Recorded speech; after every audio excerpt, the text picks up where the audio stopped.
দিল্লিতে একটি নার্সিং হোমে ঢুকে চিকিৎসককে গুলি করে হত্যা করে দুই কিশোর। পশ্চিমবঙ্গ যখন আরজি কর ধর্ষণ ও হত্যার প্রতিবাদে মুখর, তখন দিল্লিতেও প্রশ্নবিদ্ধ হলো ডাক্তারদের নিরাপত্তা। ঘটনাটি ঘটেছে দিল্লির জয়িতপুরে নিমা হাসপাতালে। আগের রাতে ওই হাসপাতালে এসে এক কিশোর তার পায়ের আঘাতের চিকিৎসা করিয়েছিল।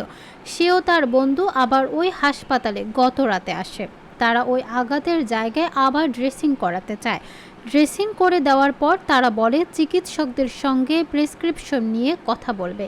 তারা ইউনানি মেডিসিনের চিকিৎসক জাবেদ আক্তারের চেম্বারে ঢোকে। কয়েক মিনিটের মধ্যে নার্সিং কর্মী গাজালা পারভিন এবং মোহাম্মদ কামিল গুলির আওয়াজ শুনতে পান। তারা ডাক্তারের কেবিনে ঢুকে দেখেন তার মাথায় গুলি করা হয়েছে, চারপাশ রক্তে ভেসে যাচ্ছে।